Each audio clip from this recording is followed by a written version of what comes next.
Good afternoon. I'm here on Poet to Poet, Writer to Writer with my guest, Koby Hirschaut. Is that pronounced right? Yeah. Poet and writer from Endicott College. Koby will be having a new book coming out of his poetry and writing from the Endicott College Ibbetson Street Young Writers Series later this semester. The series, founded by Dr. Dan Sklar and yours truly, has published a number of titles from talented Endicott undergraduates. Welcome, Koby. Thank you, sir. First off, this is your first book. How does it feel? You always remember your first, as the saying goes. Honestly, it didn't feel real until you just introduced it like that. It didn't really kind of set in that it was happening. Even the emails that, you and I have even sent back and forth to each other, it didn't feel like it was going to be a thing. And now it's really, really odd in a good way, but, odd. Okay. And any other feelings about it? I mean, have you, this being your seminal work or anything like that? It feels, it's really, really surreal. I mean, surreal is really the best way to put it. It's super cool, if I could use that phrase. It's really interesting. It's cool. I'm excited for it. I'm nervous. It's really, really, really surreal. I know I keep using that phrase, but it really is the predominant feeling. Yeah, I mean, it is when you have the first book and it's the start of your writing career. And, you're associated with an institution that has published other undergraduates who have gone on to be writers and other things. You're working with the director of the Young Writers Series, Emily Pineau, who happens to be a medical writer who's a graduate of Endicott College and a writer herself. She has an MFA. And how is it working so closely with an editor? Or how do you, if you haven't done much with her yet, I mean, how do you anticipate it? Do you like that, or is that something that you're looking forward to? I am. I always enjoy having other writers, and especially one who is so held in such high regard as she is. I always love having those types of people look over my work because I feel like they are able to offer super interesting insight into what they would do. And, writing is a very subjective thing for everyone. So the fact that she's going to be able to look over it, give me some insight, maybe show me some things that I never would have thought of before. It's really, really cool to have someone like that in your corner. It's really, really awesome. I'm very excited for it. And one of your fellow writers, Dan Kalnin, worked closely with our editor at Ibbetson Street on a poem that appeared in Ibbetson Street. And so it worked out very well, and he was very grateful too. You said in email submissions and things of that nature that poetry is a therapeutic release for you. Can you talk a bit about that? Yeah. So writing for me, I've not been writing poetry on a therapeutic level. Probably I started doing that around high school. I had a very, very good English teacher my sophomore year, Mr. Jones, who was very, very, very adamant about subjectivity in English and using writing beyond the classroom and using it for extensions of yourself that, had use in the real world besides getting a good grade in a class that I was taking with him. And high school is a tumultuous time for everyone. I think I don't know anyone who went through high school with ease. It's not an easy time. So starting there, every now and again, if I felt something or if I was stressed or I was sad or I was nervous, the best way that I could ever get it out was writing. That could be texting a friend. That could be writing in a journal. That could be writing poetry. That could be writing just in a notebook, just notes to myself, writing sticky notes and putting them up on my door, like anything. It's very good to be able to get those thoughts on paper and you can suss it out a little bit better like that. And recently, I just have found that writing poetry and writing, more, I don't know if romantic is a good way to put it, but writing more detailed language about it and putting more poetic language to it, as it were, it's helped immensely because it's gotten a weight off my chest, but it's done it in a way that's more indirect and a little bit more entertaining for myself to go back and reread. It's a time capsule sort of thing as well, I've noticed. You've studied with a number of Endicott English faculty. Could you talk about some of your experience? Yeah. So I've studied with, I'm a junior at Endicott College, so I've studied with, I had 5 English courses just last year as well. I had you, Professor. I had Brusso last year as well. He was more reading focused. I have Dan Sklar this year. I've had Sam Alexander each of my first 3 years. He's been a delight as well.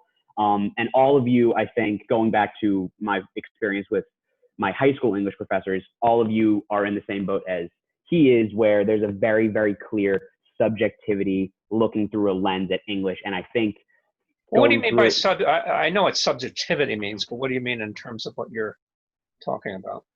Well, I think when you read poetry or read a book, I think if the writing is interesting, you can find different meanings for it. You know, there's different themes. Like if I read Slaughterhouse-Five and you read Slaughterhouse-Five, we're going to take, there's certain themes in it that are universal, but you're going to take something different than I am. I would take something different from you if I read one of your favorite books as well.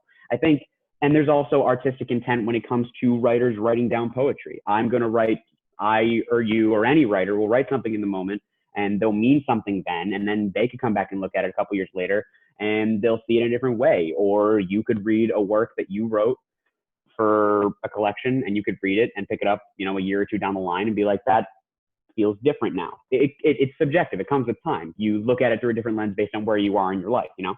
And I think the professors I've had have really bolstered that belief, and it's been a really enlightening experience for me. Okay.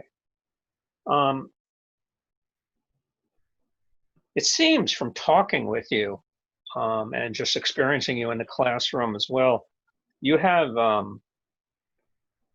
you get the feeling that poetry is a way of life for you, writing is a way of life for you, rather than just, you know, something you do as required or just a hobby even. It's integral part of your life. Am I right about that? I think it's definitely, it didn't start that way, but it has been recently. I think, well, like I said, it has functioned as a therapeutic release, and it's been a lot cheaper than actual therapy, so that's been great. I think it's functioned in that way. I'm able to connect to friends because of my writing too, because I think, you know, there's a really intimate experience where, hey, I wrote this poem. Would you be willing to, you know, read it? So it's opened up these sorts of things, which are obviously amazing, and I'm so grateful for, but it's also opened up social things. I can text my friend a poem and be like, hey, what do you think? And they can be like, oh, I love how you did that. Or I think this is a direct response to that. Or even a class like I had with you last year, where it was writing poetry, and I wrote a poem, and Dan Callinan, the aforementioned Dan Callinan, who's lovely, he read a line and he was like, is that a reference to a Billy Joel song? And I was like, you know, didn't think about that, but it is. It opens up doors. It helps you see new things. So it's a part of my life in the sense that this sort of a situation where I hope to make a living out of this one day. But I think being able to socially interact with people through writing is something that I haven't been able to experience on this deep a personal level since then, because it's a great way of expression too. Yeah, it's more than lonely brooding in some garret, you know, with a bottle of whiskey or something like that. Writing is a communal effort. And, yeah, the anti-Bukowski. Plus, you know, just to make new friends. I mean, you know, poems are an opener. It could be. Mm-hmm. Now, you wrote that you like Bukowski, and I think I don't know if we studied him in the course I was with, but you from the stuff that I've been reading, just the stuff that you sent me, you seem to be sort of anti-Bukowski in the sense that a lot of your stuff is, you know, Bukowski sort of pashawed romance and love and all that stuff, but you seem to be in search. Yeah, I think and love the idea of it.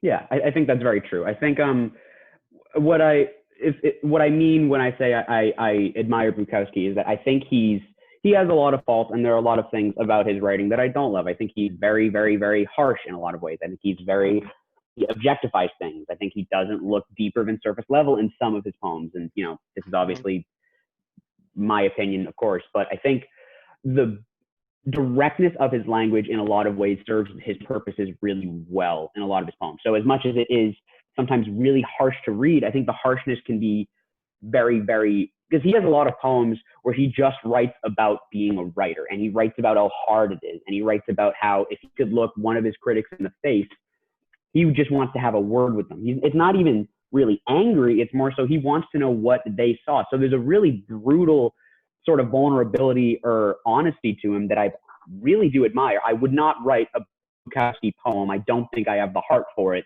but I do think the way he writes is certainly something I try to I be would true. say you have the heart. You have a heart, so you can't write maybe a Bukowski poem. I think that's a good way to put it. Yeah. But on the other hand, another favorite poet of yours, just to show your breadth of writing, is Pablo Neruda, and he's not a. I mean, are there any similarities between him and Bukowski, in your opinion? Not a lot, which is why it's so interesting that I love him too. But he sort of gets me on the other side of it, where Bukowski is very straightforward and down the line brutal sort of honesty. Neruda is very, very flowery, and he relies a lot on like a symbolism and imagery. And a lot of his writing is just pretty. Like there's certain, I'm sure you've experienced this too. There's certain writers and poets, and there's certain books you read where you read a line and you sit back and you go, that is beautiful. Like it almost, like, not to get melodramatic, it almost brings a tear to your eye. It's extremely beautiful. And Neruda has that ability to write in such a way that you see it in front of you. And he actually, I think, channels the more lovey-dovey aspect that Bukowski doesn't really want to get near, not on the same level. And Bukowski does it in a really, Neruda does it in a really flowery way. And I always have admired that, the way that he's able to be so vulnerable and honest with how much he loves, and he loves with his whole heart, or he loved with his whole heart every chance he got. And I really, really, really do think that's beautiful, beautiful in a lot of ways. Now, there's also a lamentation in your work. You yearn for a lot of things, as we all do. I mean, could you comment on that? Yeah, I think when you're writing poetry as a 20-year-old, or 19, or whenever I was writing them, most of them were when I was 19. Some of them have been since I was 20. But when you're writing as a 19 or 20-year-old college student, you haven't really experienced a lot of things. I've never been married. I've never, moved out of my parents' place. I really haven't experienced a lot of what life has to offer yet. So there's a yearning for things that I can't really like grab onto yet. But there's the stories I've heard other people tell, and there's the idealism I get from the TV and from music and from movies and from other poets like a Neruda, where I just see that and I'm like, that is beautiful. It touches me on a really, really deep level.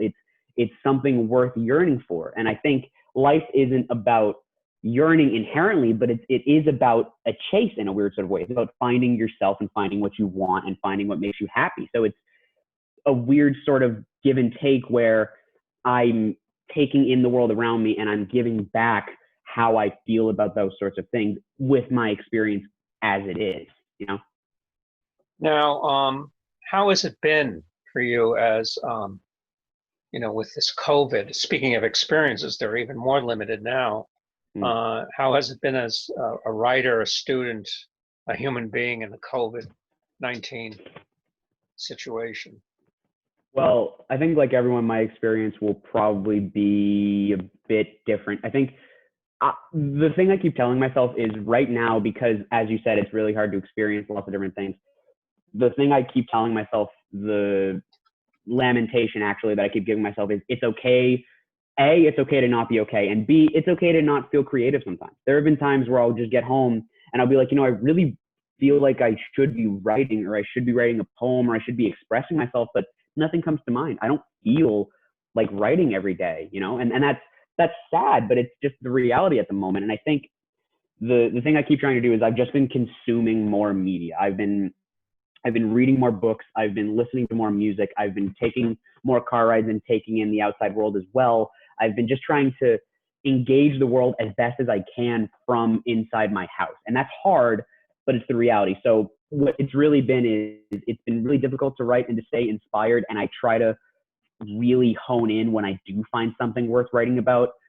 But I think you can kind of get stuck into a rut really easily. So it's imperative that you remind yourself it's okay to feel sad. It's okay that, you know, because no one knows how to go through this, because no one around right now has ever done this before. So it's okay to not feel inspired some days, and it's okay to not really know what's going to happen next, because none of us do, you know. What do you envision yourself, your career? I mean, I know writing will probably be part of it anyway. What do you envision for yourself?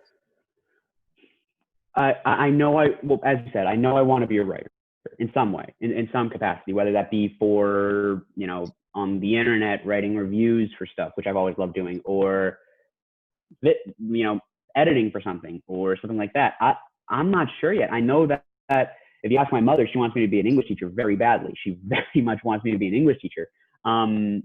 We'll see. I'm hoping to do something where I get to engage with things I love. That's what I know so far, which is, you know, writing and reading and multimedia stuff like TV and movies and music. I'm hoping to engage with those things and find a way to make it work for me. I'm hoping.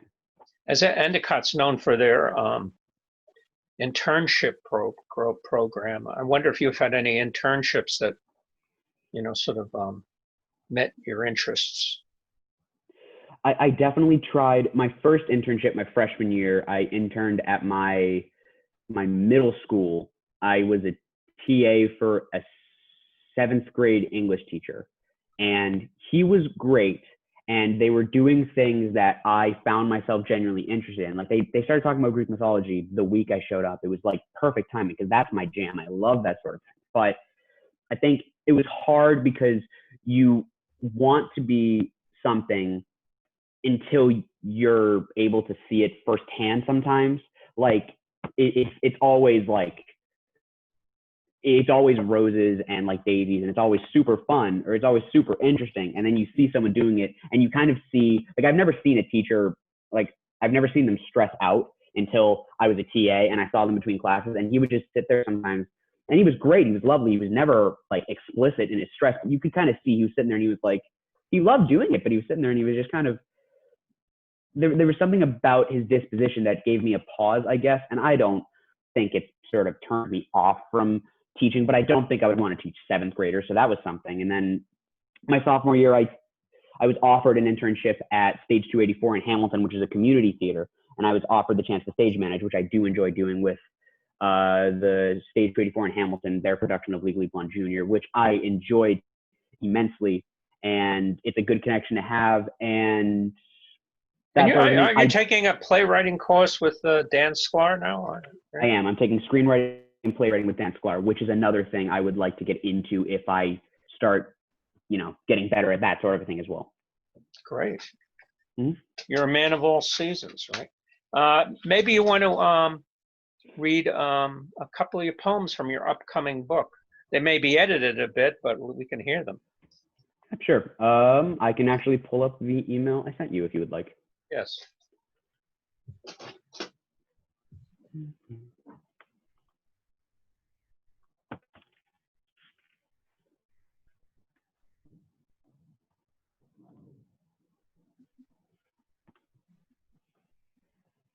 Yeah, so, okay. One of the ones I sent you was called Left on Red 2. Okay. Left on Red 2. I want to wake up in the sun, open-windowed warmth, listening to the birds chirping and distant pan flutes and harps and mandolins like sound of music. I woke up today at 5 to clouds and wind and rain, listening to car crashes, coffee pouring, and my neighbor leaping to the cement from the roof. So, not like Sound of Music.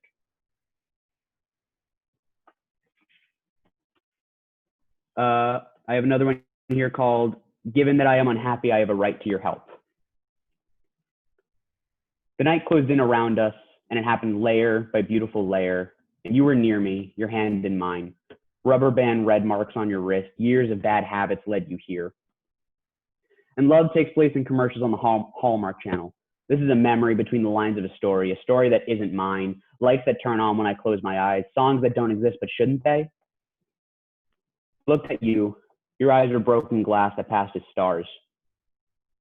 My issue is that I hold memories that aren't mine. I want to fit together like jigsaw. I'm willing to shave off aspects, and you are smokestacks torn asunder, and you are shoes left in the rain, and you are every near miss, and you are light in a black hole, and that's how it should have been. I want to be loved the way I deserve, but I don't know what I'm worth. And then the final poem, the third poem I sent to you is, it's a longer one, but it's called Soul Food for Narcissists. You're beautiful in ways I cannot pronounce. Back in our time, in the land where the sun ruled, in the days of the Milky Way and the Big Bang, life seemed short. Because I met her young under ruby red skies, all tied up in powder blue eyes, I knew where our book ended. I saw infinity's end, that one true word. It ends in the Y. People look at me funny, which makes sense. Poetry is dead. Too right, you are. But it isn't our physical form that lingers. It's the memories, that odd odor, and the gases we emit from neath the field where we lay. Too right, you are. Laying resolute, your mind is much too absolute. This world, it's not complex until it is, obviously. You opened your eyes, you looked me up and down, you saw not my green eyes or my freckles or the scars on my knees that I've had for so long I forgot where they came from. No, never that, not simple. You gazed upon me with pale morbidity and you saw cracked snow globes, flat tires on a school bus. You saw my dad leaving, you saw the wiper blades missing from my car, my ripped up sneakers, my twin-size mattress I had as a younger man.